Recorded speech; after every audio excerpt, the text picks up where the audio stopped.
जिल्हा परिषद प्राथमिक शाळा मोहरावाडी येथे आपले शिंदे सर आले होते, आमचे मित्र. तर या शाळेमध्ये मी मार्च 2024ला आलो. तर आल्यानंतर शाळेमध्ये फक्त 2 विद्यार्थी होते आणि शिक्षक मी माझ्यासोबत 3 झालेले होते. पण जूनपासून मुलांची संख्या वाढली, 18 मुलं झाले. 2 मुलावरचे 18 मुलं झाले. आणि आता पहिलीच्या मुलांना पण मराठी 100% वाचन करतात. त्यांचे पाढे 15 पर्यंत आहेत, कुणाचे 12, कुणाचे 13. आणि त्यांना सुरुवातीला मी ABCD कशी लिहायची शिकवून घेतलं आणि त्याच्यामुळं त्यांचा इंग्रजीच्या अक्षरामध्ये खूप बदल झालेला आहे. आम्ही सकाळी जर मला 5-10 मिनिटं, कारण मी एकला शाळेवर असल्यामुळं टपालाचे काम असतात किंवा मिटिंग असते, तर मला जर 5-10 मिनिटं अर्धा जर वेळ झाला तर मुलं अगदी रांगेत येऊन आणि एका रांगेत बसतात आणि गोंधळ अजिबात करत नाहीत. त्यांचा अभ्यास करतात आणि एकही दिवस असा नाही की मुलं अभ्यास करून येत नाहीत. Very good. चौथीच्या मुलांचे 100 पर्यंत वर्ग पाठ आहेत, दुसरीच्या मुलांचे 50 पर्यंत आहेत. आणि रोजही विद्यार्थी 100% शाळेमध्ये हजर असतात, एकही दिवस नाही या. जसं सरांनी सांगितलं आपल्याला की जेव्हा सर तुम्ही आले तेव्हा फक्त 2 विद्यार्थी होते आणि आज या शाळेमध्ये 18 विद्यार्थी. 18 म्हणजे संख्या वाढत चालली. काही जास्त काही सरांना काही दिवस झाले नाही का, बहुतेक 8-9 महिने झाले असेल सरांना, तरी एवढ्या दिवसामध्ये एवढे विद्यार्थी येत आहे. आणि जसं सरांनी सांगितलं, ज्या बेसिक गोष्टी असतात त्यांची मराठी वाचन एकदम छान आहे मुलांचं. पहिलीचं असो दुसरीचं असो, पहिलीचे मुलं एकदम व्यवस्थितपणे, आपण जसं बघितलं त्यांच्या तुम्ही वह्या, एकदम व्यवस्थितपणे पहिलीचं वाचन सुद्धा करतात. आणि सरांनी सांगितलं की त्यांचे वर्ग 50 पर्यंत वर्ग, त्यांचे 100 पर्यंत वर्ग त्यांचे पाठ आहे बाळांनो. म्हणजे खूप असं सर एवढी मेहनत घेत आहे त्यांच्यासाठी. आणि इथं वातावरण, ते सर वातावरण कसं वाटलं तुम्हाला? वातावरण म्हणजे कसं निसर्गरम्य वातावरण आहे. आम्ही मुलांची पण इच्छा आहे की वर्गात न बसता सर, कारण आमची शाळा गावापासून आणि वस्तीपासून दूर असल्यामुळं इथं लाईट नाही, पाण्याची व्यवस्था नाही. तर त्यामुळं मुलं म्हणतात की वर्गात बसून बोर होतं, तर आपण बाहेर वर्गात बसतो जाऊ आणि मोकळ्या वातावरणामध्ये अभ्यासाचा आनंद घेऊ. बघा, हा आम्ही बोर्ड घातलेला आहे, ह्याच्यावर समानार्थी शब्द, विरोधार्थी शब्द आहेत.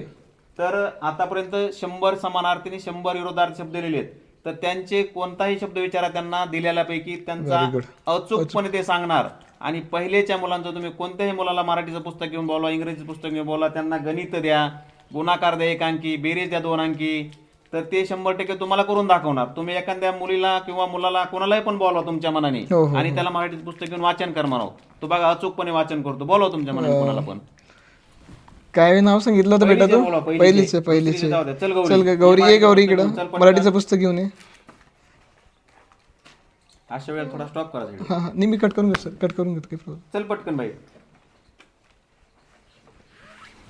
आता हा शब्द या आपल्या दुसरी तिसरीच्या मुलांना येणार नाही या. तर हा दुर्गेश वाच बरं, हा कोणता शब्द आहे? ती तिथूनच बसूनच वाच. शब्द आहे कोणता आहे? वाचा. बरोबर आहे, वाचा. हा, ऋतू. ऋतू आहे का नाही? ऋतू म्हणजे काय? समानार्थी शब्द. ऋतूला काय म्हणतात? काय म्हणतात? वाच वाच, बरोबर सांगतो. बरोबर आहे, सांग ना. बरोबर आहे, सांग. हा, मौसम. Very good, very good. ये बेटा इकडे गौरी. चला, आता गौरी खूप छान वाचन करते, सरांनी सांगितलं. आपण बघूया गौरीचं वाचन, बघूया आपण. जय व राज, जय व राज. हा, दोघे सोबती शाळेतून घरी आले. दोघेही बागेत फिरायला गेले. Okay okay okay okay, very good, very good. चला, टाय वाजवा गौरी, सगळं टाय वाजवा. तू छान वाचतो बघा गौरी. कॉंग्रॅच्युलेशन. आणि खूप छान अभ्यास करते तू. ओके. तर जसं सरांनी सांगितलं की बघा, जे लहान लहान मुलं आहे, पहिलीची मुलं आहे, एकदम छान अशा पद्धतीने ते वाचनसुद्धा करतात, लिहितातसुद्धा. म्हणजे सरांनी खूप असे, मी तसं सांगितलं तुम्हाला की आपण जे म्हणतो ZPC शिक्षक, तर ते असे असावे प्रत्येक वेळेस. मी तुम्हाला सांगते, म्हणजे आता बघा, त्या मुलाचा बड्डे आहे का, मला आठवलं, इथं सोनपापडीचा डब्बा दिसतोय मला माझ्या आधी आलेला.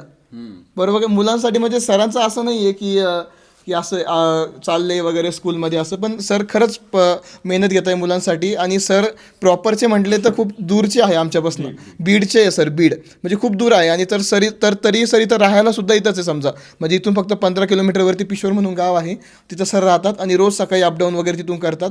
आणि मुलांच्या जेवढ्याही समस्या आहे आणि सरांचा जेवढा मुलांसोबत तेवढाच पालकांसोबत कॉन्टॅक्ट आहे. का बरं की तुम्ही बघू शकतात की 2 विद्यार्थ्यांपासून 18 विद्यार्थी करणं हे सोपं नसतं. का बरं की शाळा बंद पडायला आली होती समजा सर, 2 विद्यार्थी म्हणजे शाळेला कुलूपच लागणार होता. गेल्या वर्षी मध्याह्न भोजन योजनेचा आहार बंद झालेला होता. अच्छा पण मी जून महिन्यामध्ये आला तर जून मध्ये पण आला नाही आता. जुलैमध्ये मी त्यांना अधीक्षकांना फोन केला की बाबा आमची शाळा चालू आहे आणि विद्यार्थी भोजनापासून, बरोबर आहे, म्हणजे म्हणजे राहिलेले आहे. म्हणजे तर त्यांनी actually- दुसऱ्या महिन्यात लगेच आहार पाठवला. म्हणजे तर खिचडीच. आमच्या खिचडीमध्ये कांदा असतो, शेंगदाणे असतात, लसूण असतो, म्हणजे घरगुती खिचडी बनती. बरोबर आहे, बरोबर. म्हणजे जे आपण घरी जशी बनवतो भाजीपाला असतो पूर्ण भाजीपाला वगैरे. आणि सरांनी सांगितलं की 2 विद्यार्थ्यांवरती खिचडी सुद्धा बंद झाली होती आणि शाळेला कुलूपच लागणार होतं समजा, असं हरकत नाही म्हणायला. पण सर आले आणि विद्यार्थी वाढत गेले. आणि विद्यार्थ्यांना पूरक आहार आठवड्यातून 2दा दिला जातो, बापरे, छान आहे. मग तर अजून मंगळवार आणि शनिवार. शनिवार म्हणजे आठवड्यातून कोणतेही 2 दिवस, आठवड्यातून कोणता आहे, मग तो सोमवार असो किंवा गुरुवार असो, शनिवार असो किंवा बुधवार असो, अशा 2 पद्धतीने दिवस जे पूरक आहे. आहार दिला जातो. सर खूप खूप धन्यवाद तुमचं, तुम्ही आमच्याकडे आले. खूप म्हणजे आमच्याकडे आमच्या गावात आले तुम्ही समजा, आले, आमची आणि- मुलाखत घेतली ओके, आणि ओके. थोडीशा शाळेला थोडं हे केल्याबद्दल तुमचे पण धन्यवाद. आणि सगळ्यांनी टाळ्या वाजवल्या सरांसाठी आपल्या.